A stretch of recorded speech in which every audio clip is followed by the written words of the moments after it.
Yo, what is going on, fans and coaches of the ASL? My name is Sergio322 here, and today, guys, I'm bringing you yet another ASL weekly recap. And unfortunately, this is the last week of the season, guys. But don't worry, we will be back. We will still have YouTube content. It will just be a lot less because the playoffs are starting as of next week. So if you guys did not know from the previous season, week 13 is the last week. So 14 team league. Everyone plays each person once. You don't play yourself, so it's 13 weeks. But yeah, this is the meme week. Basically, most people know this. In almost every draft, there's a meme week, and that is generally the last week of the season because the teams that statistically have no chance of making playoffs all bring out their meme sets. They bring heat and fire, and some of the times it works. Some of the times it doesn't. Frankly, I'm kind of disappointed, ASL. You let me down in terms of meme sets this week. So, yeah, a little unfortunate. But there are some good memes. There are. Anyways, we have a 3-0, 1-0, 2-0, 5-0, 4-0, 2-0, 1-0. The only matches that had implications in terms of getting into the playoffs was Anderson's game, Contract Killers, and Anderson's game, and that's about it. Oh no, Anderson's game and Static's game. But anyways, I think we should just go ahead and hop right into the first match. We have the Denver Numbers taking on the Kelday Hub Resolutes. Darmanitan picking up 5 kills, becoming one of the weekly heroes, as it did pick up 5 kills, as I just said. Some of these are double ups. 3 of these are double ups, actually. Mega Pinsir, Darmanitan, and Celesteela are all 3 double ups. But we wanted to have a lot of variety as it is the last one for the playoffs. Or before playoffs. Everyone plays in the first round of playoffs, though, because there is a consolation bracket, so that's cool. Anyways, let's stop stalling. Let's go ahead and hop right into this first match. So it's going to be a Darmanitan and Mamoswine lead. Darmanitan is going to reveal the Scarf, go over the superpower turn 1. It was probably a Scarf Mamoswine. Don't really know why Demaster didn't swap out. Scarf Mamo is way too common. Or, sorry, Scarf Darmanitan is too common. That's the best set to run on it. It's got base 140 attack with Sheer Force. There's no reason not to run... Choice Scarf on it. But anyways, the Hitmonchan is going to start setting up. It's going to go over the close combat. It's actually going to OHKO the SL Gore once it is at +2 attack. Does get a special defense drop. Goes for the Bullet Punch. Does not do much to the Zapdos because it is obviously resisted, not stab. Zapdos is going to go for the Volt Switch. Go ahead and eliminate Hitmonchan. Now Darmanitan is going to go for the U-turn on the Milotic, do a fair amount of damage actually. Milotic goes for the recovery, gets 20% of that back, and Ghost is in a commanding position against the Master right now. He's going to go for the Volt Switch, do 41%, it gets a nice chunk of damage off. Milotic's going to go for the recover as Heatran comes in, and Milotic's just going to go for the Scald, get a clean 50% off, and goes for the Toxic, so Ghost definitely predicting the swap, which I don't really know why. I guess maybe Demaster scouting for the Z Bloom. That's what it had to have been. But Heatran is severely weakened here as Milotic beats it all day. Like, not even really a question. Anyways, Heatran is going to get the slow taunt off. He's going to go for the protect. So a little bit interesting. Ghost either swaps out here or he loses Heatran.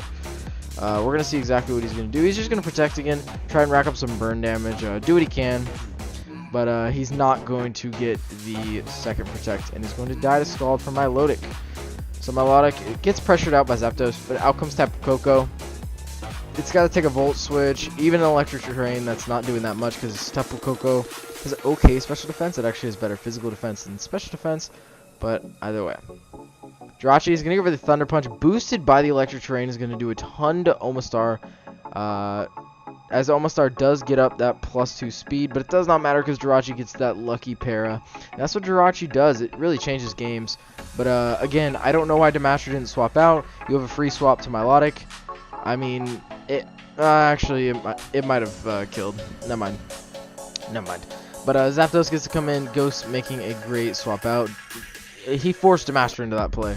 So nothing Demaster could have done there. He's gonna get the Volt Switch, gets to go into Darmanitan, and almost gets to claim a kill. Demaster has to go to Melodic. What are you doing? What? He had a full health Melodic. Not even 2 superpowers doesn't even kill it, because it's burn. 2 superpowers would do like 40% or 45%. It wouldn't do that much. I'm appalled. I guess maybe predicting the U-turn. I was thinking Ghost maybe would have over-predicted, but he's gonna reveal the Mirror Coat on his Melodic. Try and beat down this Blastoise. His Blastoise can actually 1v1 this thing because, well, if Ghost runs Rest, which he normally does, he tends to run Rest on this set, just because Blastoise doesn't have. Mega Blastoise has 0 forms of recovery outside of like Aqua Ring or something. But Blastoise can be down to 1%, and he's going to go ahead and swap out, going to the Zapdos, which Zapdos can put on a lot of pressure. Thunderbolt's going to really hurt Coco. It's going to do like 35%, which the health on Tapu Koko is very crucial at this point, as he's actually going to go over the Volt Switch, gets into his Darmanitan, and basically, it's not looking good for the Master. Earthquake does nothing, at least. So out comes Zapdos again, but this is a rinse and repeat for Ghost. And it's a very, very easy to win for him, rinse and repeat. But anyways, Zapdos gonna go for the HP Ice. Trying to predict the Coco to come in, as that's not a bad play. Ghost can afford to predict these doubles. To be honest, he doesn't need to, because Thunderbolt. Oh, he probably doesn't have Thunderbolt, and that's why he's doing it just for damage. Yeah, that makes more sense. He's trying to stall out the recovers, because he doesn't want to Volt Switch into anything. That makes sense. He's trying to stall out the Mirror Coats and the recovers. So I guess we can just go through this a little bit. He's just going to keep clicking HP Ice. He clicks Roost. HP Ice, Roost. Defog. Yeah, he's just trying to waste out moves here. And I don't really want to go through that. Not a lot of point. He gets it into range and goes for the Volt Switch, killing off the Milotic. And it is Scarf Darmanitan, meaning it will outspeed Tapu Koko.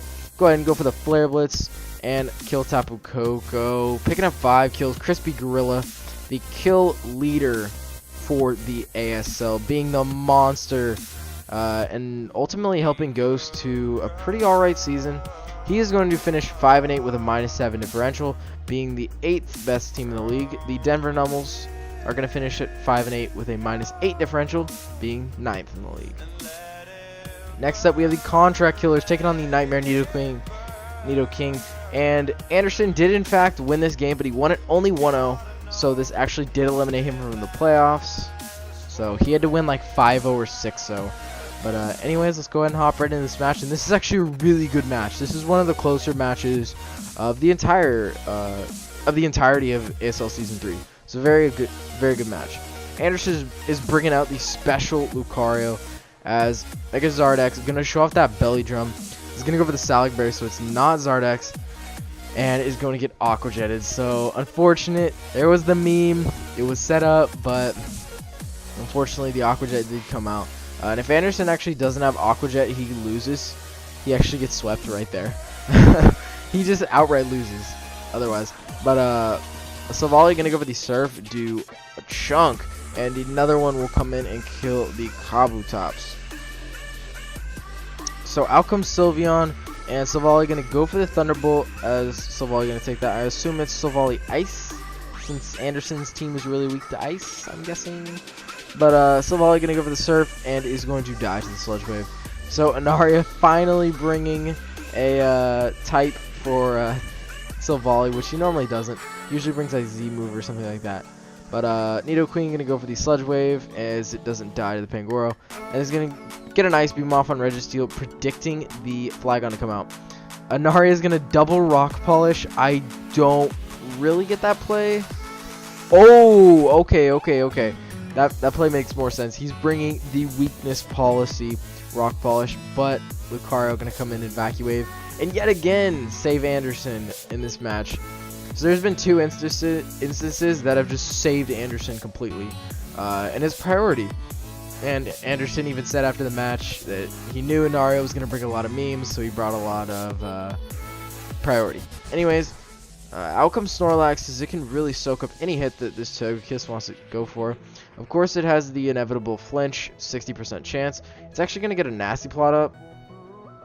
I don't really understand that play a whole ton. I guess he didn't want to go for the flinch axe route, so he just nasty plotted. But anyways, the Sableye is faster than the Snorlax, so it can go ahead and taunt every turn. And the Sableye is the only way for Anderson to beat Snorlax, assuming that it is thick fat, which makes the most sense, honestly, because of the Chandelure. But Flygon is indeed Lumberry, so that means if this Chandelure is Scarf, then it does beat the Flygon because it will outspeed. It can do a buttload of damage. Anyways, Sableye gets to just taunt every single time. So that the Snorlax cannot rest and be annoying like that, and Anderson can continuously set up Calm Minds. The Sableye set did put in a lot of work for him. Flygon gonna go for that Earthquake, as Sableye can freely Dark Pulse because it can taunt, it can recover, it can do whatever. Honestly, Anderson's best play is to taunt because Earthquake is not going to kill the Sableye, as Anaria tries to do Curse anyways. The Earthquake does roughly 17%, so that's where we are at right now, but he's gonna go for the Pursuit. Basically all he has to do is keep taunting the Snorlax and whittling it down to the point where Chandelure can come in and kill it. That's basically where we are. So let's get through this a little bit. Dark Pulse. He's gonna Dark Pulse again, and the next one might kill, as it does not kill. So we'll stop it right here. That crit is a little significant, just because it allows him to take less hits. So he's gonna go for the Dark Pulse, and Snorlax actually does not rest on this turn, predicting the taunt. That was technically the right play on Anaria's part, but out comes Chandelure. He's gonna go for the Flamethrower. Chandelure with Scarf anyways, but it doesn't matter because it's so much faster than Snorlax. But anyways, the Contract Killers are gonna pick up a 1-0 victory over the Nightmare Nidoking, causing the Nightmare Nidoking. God, I'm speaking out of turn. The Contract Killers finish as the 7th ranked team, and the Nightmare Nidoking finish as the 11th ranked team. I think they're 11th. They're 11th or 12th. No, they're 12th. They're 12th. Anyways, next we're moving on to the New Zealandians taking on the Archean Arcanines. And we'll say this. I'll say this is a pun. This was the Crushed Memes week instead of Crushed Dreams. Crushed Memes. Me and Ian had some Crushed Meme dreams. He had a lot of memes for Excadrill, like Magnet Rise Jolteon. When I playtested him, it was going to work perfectly. He was going to Magnet Rise, set up a Reflect, Baton Pass out. Genius set, but it just unfortunately didn't come to full fruition like my set, as you will see when we get into my game. But anyways, this Staraptor is going to go for the U-turn, get into Jolteon, and Jolteon pressures this thing out. It goes into Shaman, and Shaman takes Thunderbolt like a champion, likely Spadef Shaman, because there is no other thing that it should, nothing else it should be. Like, things that it beats, Garchomp, I mean, yeah, but you have a Suicune. It doesn't beat Scizor, it doesn't beat Staraptor, it beats Feeny. So Feeny and Jolteon has got to be special defensive. Anyways, the Mega Gallade gonna go for the Drain Punch on the Tapu Fini. And Tapu Fini is gonna go for the Nature's Madness into the Shaman. And Shaman gets a Giga Drain off, as out comes Cryogonal. Ian probably not swapping into the Mega Scizor, just on the potential that Laurie does launch off an HP Fire, which would be very, very detrimental to the Scizor. Anyways, Tyranitar comes out, not the greatest matchup for it, so it wants to go ahead and swap right out into Shaman. And basically, for Ian to win this match, he has to pressure Shaman, which he has great ways to pressure Shaman with Scizor or Staraptor. He just can't get caught with plays, since Staraptor is really low, and HP Fire could hurt Scizor immensely. So Scizor is going to go ahead and go for the knockoff, get rid of the Suicune's leftovers. Safe play, it's the right play, because Golbat was likely coming in to get rid of that Violate. Ian's going to make a great play, go into his Feeny on the Toxic, and then is going to taunt the Shaman, basically knowing that it has to hit. So it's a free swap into Umbreon, no risk of being toxic. Well, there was no risk of being toxic because of the Misty Terrain, but now it can't synth up. So Umbreon is free to get a Wish off here and could go right into that Jolteon. I have no fear of taking an attack because it'll get the health right back. as Larry goes into Mega Glade. Is going to set up the Reflect, so here's the heat. It's not going to take that much from it due to the Reflect. It gets the Baton Pass right into Tapu Fini. Now, even a Poison Jab is not going to do that much, even though the Mega Glade is +1. Shaman comes out, takes the Moonblast. It's Spadef, so it's going to swallow the hits. Lari's going to make a phenomenal double into the Tornadus, which can pressure this Umbreon, or at least go for the knockoff and get rid of this thing's recovery. Well, one of its forms of recovery. Goes for the U-turn, gets into Golbat, does foul play. That looks like a physically defensive Golbat, obviously for Mega Scizor and even for Staraptor. So it goes for the U-turn and it goes into Shaman, which Shaman can Dazzling Gleam, can do a multitude of things, but is actually going to double into Suicune, predicting the Staraptor, or even the Scizor. So Staraptor does get healed back up, so Ian did come through with his plan, and Suicune going to go for the Scald. Of course, does not have the chance to burn due to the misty terrain. Out comes Cryogonal, as Lari does not get that prediction correctly.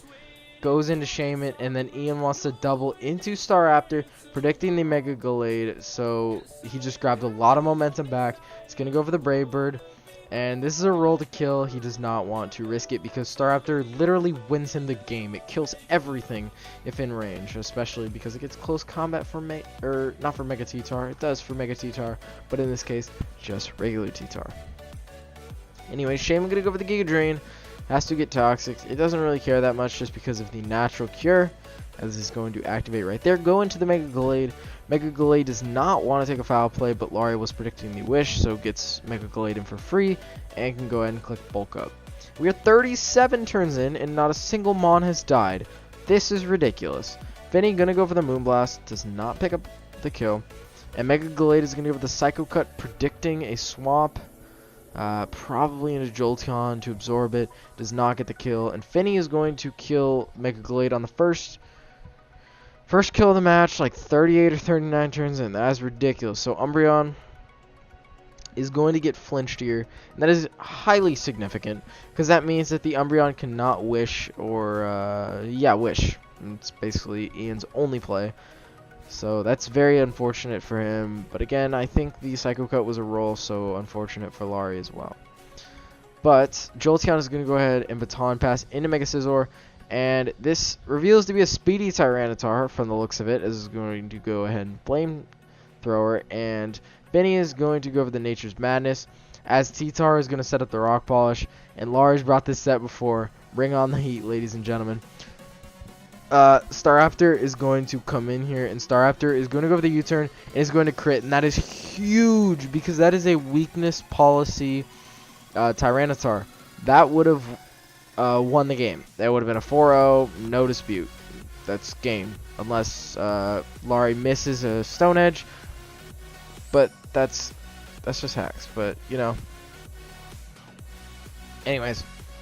Cryogonal gonna go for the Freeze Dry and then follows it up with an Ice Beam, as probably predicting something like just something else that comes in here. But to be honest, from the looks of it, Cryogonal can 1v1 the rest of Lari's team, or so you thought. If this thing has superpower, which is what Ian's scouting for, it'll do a lot.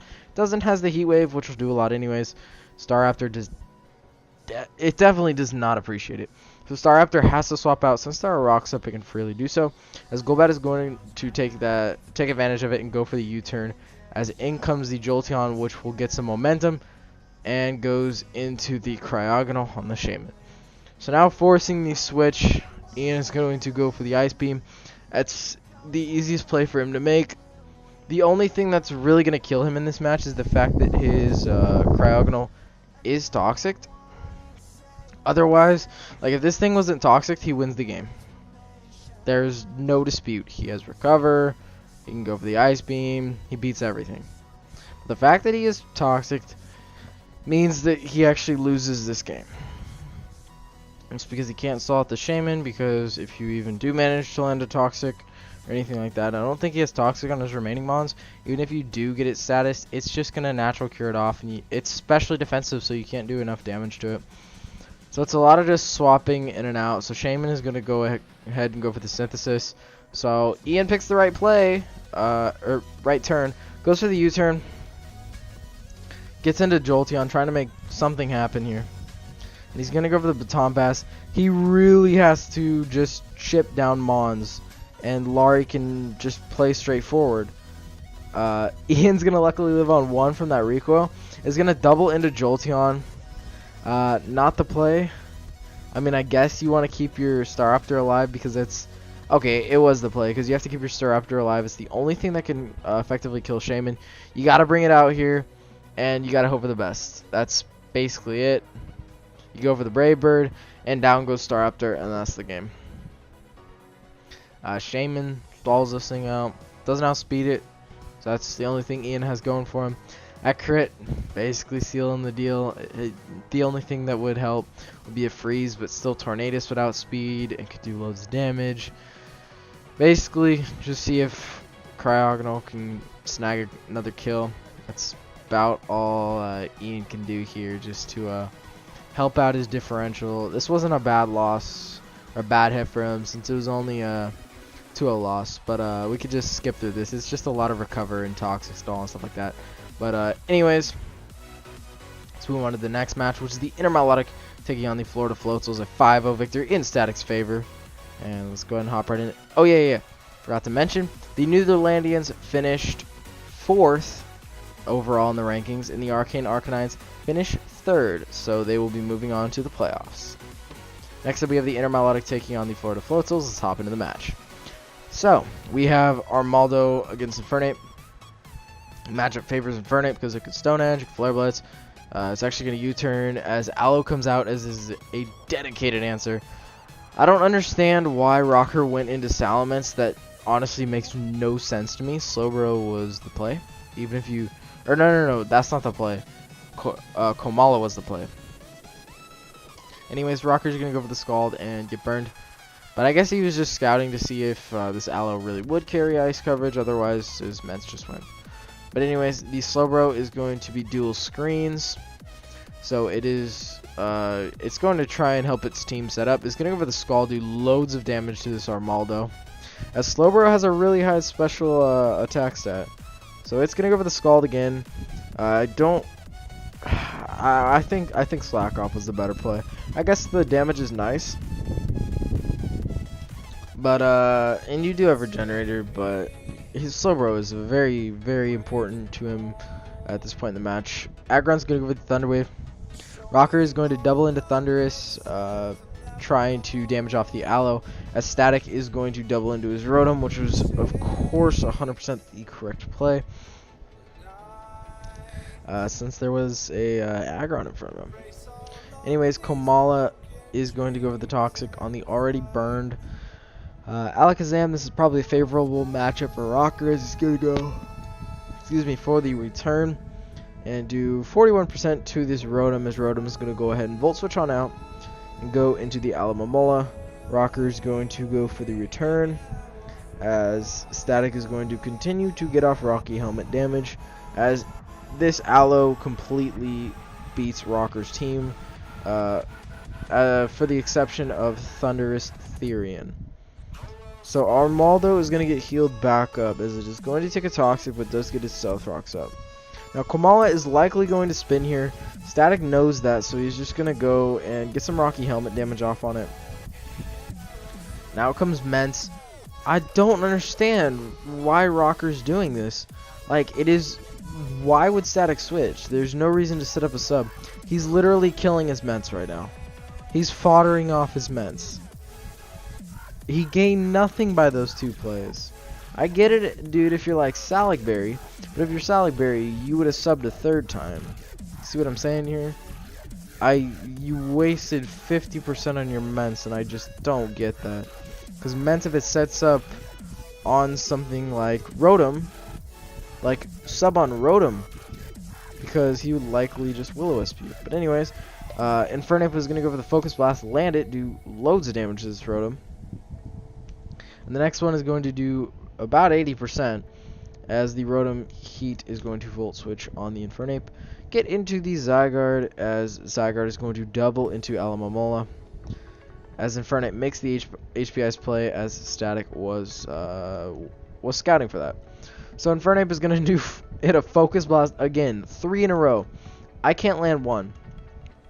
God, I tell you guys, I played a game before where I've hit 3 out of 8 Focus Blasts. That means it's a 38% accurate move. That's ridiculous. Anyways, this Zoroark is going to go for the knockoff, and Static disguised that perfectly, as Rocker was going for the Toxic with the envision of it being a Rotom. He's going to U-turn go into his Thundurus, as Thundurus definitely does not outspeed this Zam, which Rocker just lost the game right then and there, because now he has no way to beat Alomomola. So I definitely think he should have went into his Aggron, because then he would live a Focus Blast anyways, I'm pretty sure.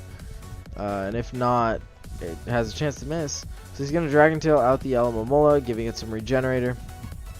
And out comes the Zygarde, as it is going to take a Heavy Slam.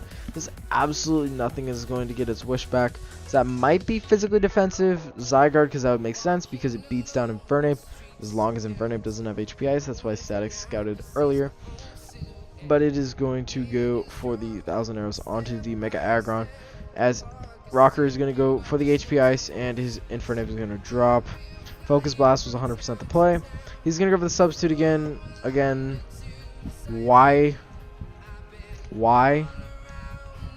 Please, Rocker, please leave a video, or please leave a comment down below why you subbed 3 times. Please, I'm asking this. You gain nothing by subbing 3 times. I just want to know. Anyways, Zygarde is going to Outrage and end the game, as the Inner Milotic are going to win a 5-0 and actually secure their playoff spot. So the Inner Milotic are going to be the 6th seed, and the Florida Floatzels are going to finish as the 11th seed, or rank. So next up we have the St. Louis Wobblers taking on the Phoenix Flygons, and Keister did win this match in a 4-0 fashion, as Celesteela was able to pick up 3 kills and become one of the weekly heroes. So let's hop right into it. We have Edo Matisse against Weezing. Definitely favors the Weezing, but Malone is going to make a double into Manectric, predicting the Celesteela, not a bad double. So it's going to be Trick Room Mesprit, not bad. Sitting over the Stealth Rocks. Goes into Weezing. Why? I guess it makes sense because Mesprit didn't have Psychic coverage, or just wanted to U-turn. But it's a Poison type against a Psychic type. I didn't know that Ash Ketchum played in the ASL.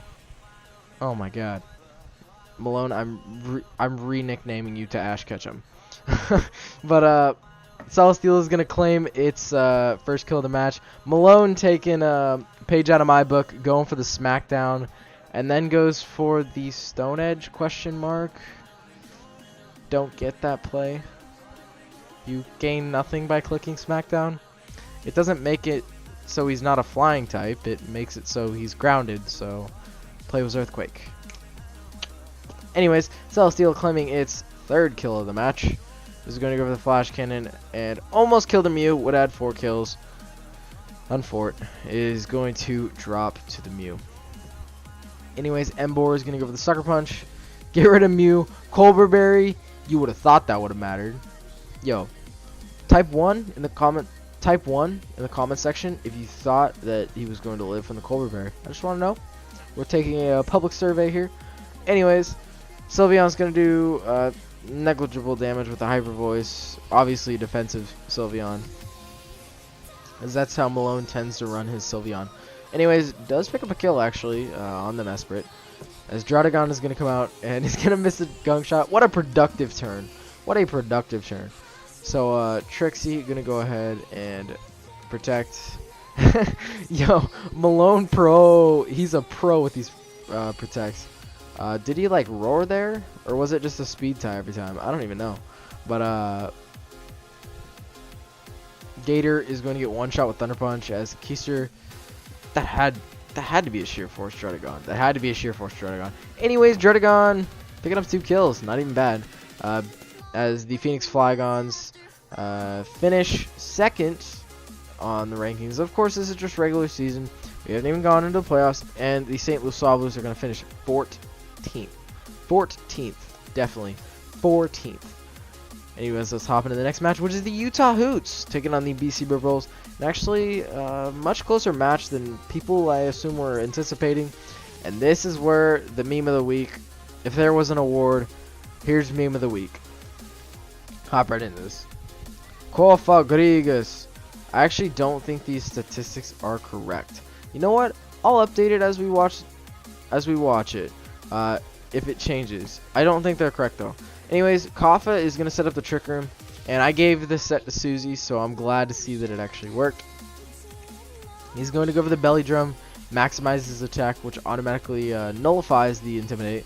As Hitmontop's going to go for the Mach Punch, and Slowking going to whip out that Zen Headbutt clean. Goes in a Bronzong, and Slowking going to claim another kill with Aqua Tail.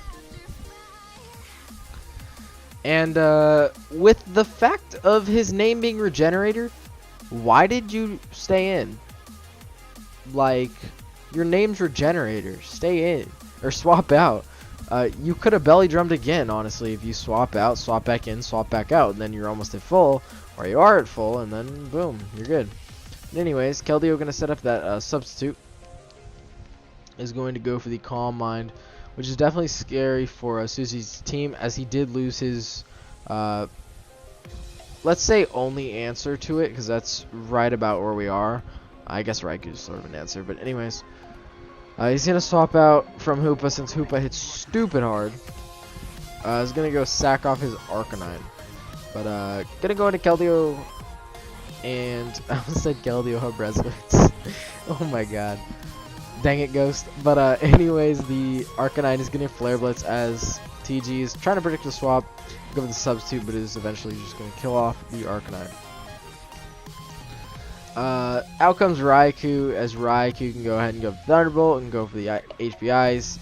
Either way, as Strike comes out, and he's actually going to go for the extra sensory. So a good play. So we're actually going to update that right there. Like, I copy these based off of the week by week stats.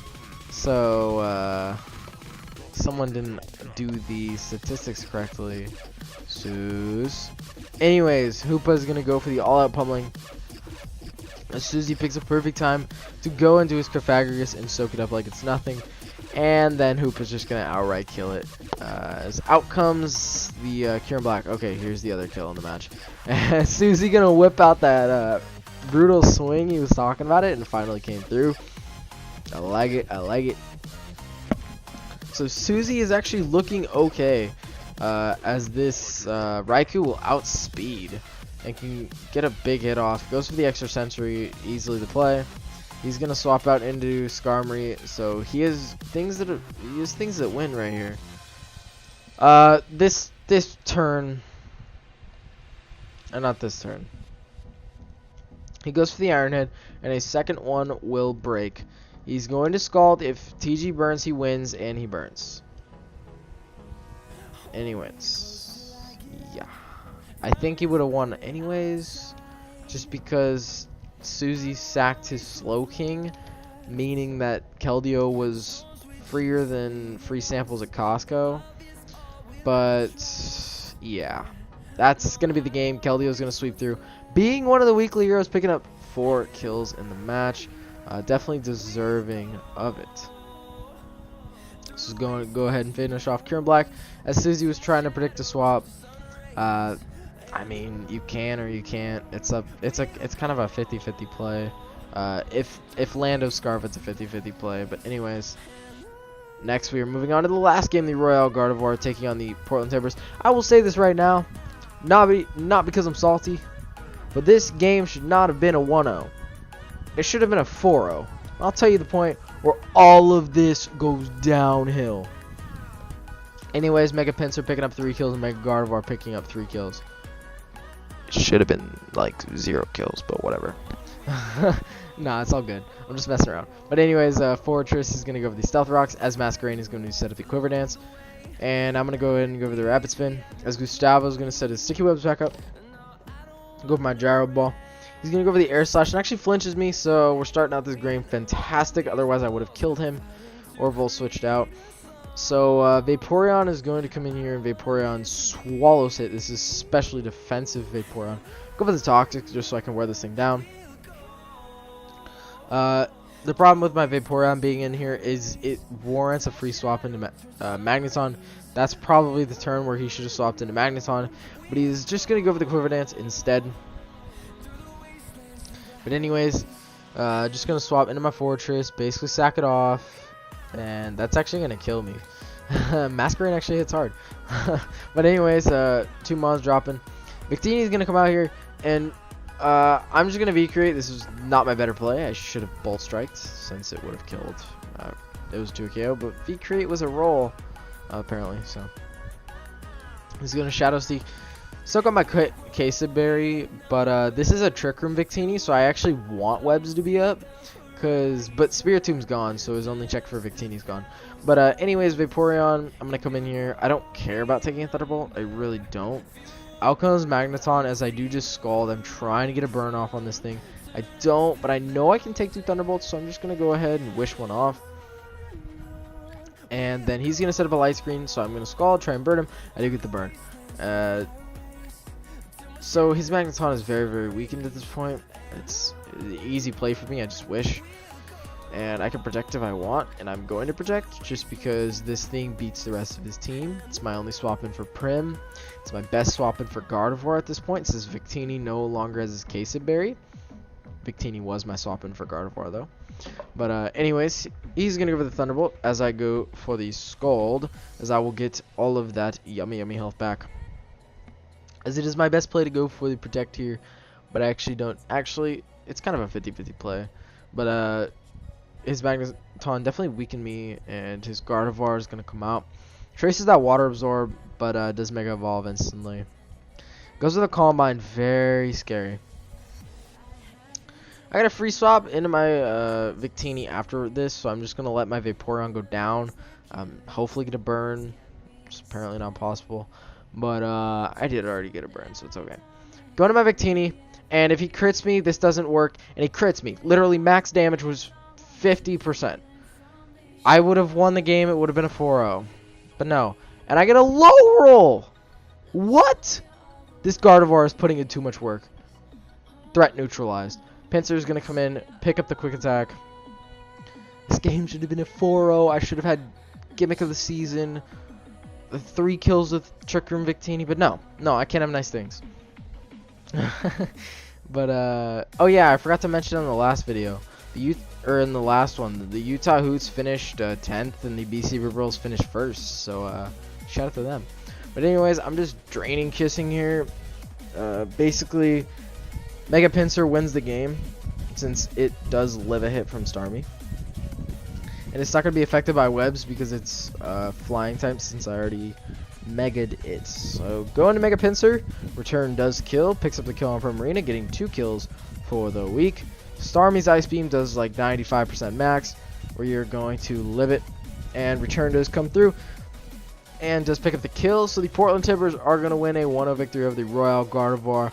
The Royal Gardevoir are going to finish 13th as the Portland Timbers finish 5th. So they will be in the playoffs. Along with many other teams, the playoff teams consist of the BC Bibarels, Phoenix Flygons, Arcane Arcanines, the Netherlandians, Portland Timbers, and the Intermilotic. So just giving you a glimpse of what that is, here's all of the games playing for next week. As you can see, you don't see the Phoenix Flygons or the BC Bibarels on there. That is because they have a round 1 bye, so they will play in the playoffs round 2. That's the luxury of being the 1st or 2nd seed. Anyways, the top 2 matches that you see there, 3 vs 6 and 4 vs 5, those are the actual playoffs. Everything below is the consolation bracket, which we do just to keep coaches involved and have a little semi-playoffs and just keep using their teams so they get at least 14 weeks of use with their team. Unless you're Demaster and just trade off your team so you don't know what your team actually looks like. I'm just messing with you, Demaster. But anyways, thank you all for watching. as we have wrapped up yet another phenomenal season with some great coaches here in the ASL Season 3. As ASL Season 2 went smoothly as well. This season was pretty smoothly, as all of the seasons usually are. I don't even remember having one coaching change. I don't, which is amazing. Not having a single coaching change. Can we get a round of applause? I hope you guys can hear my clapping. Can we get a round of applause for all the coaches? I don't even recall having a replacement. That's amazing. Thank you all for being committed to the league. Of course, this sounds like a send-off video, but it's not. We got stuff coming for the playoffs. Don't worry. Anyways, I will see you guys all in the next video. Thank you all for watching this weekly recap for Week 13 of ASL Season 3. My name is Toucher322. I'll see you guys in the next one. Goodbye.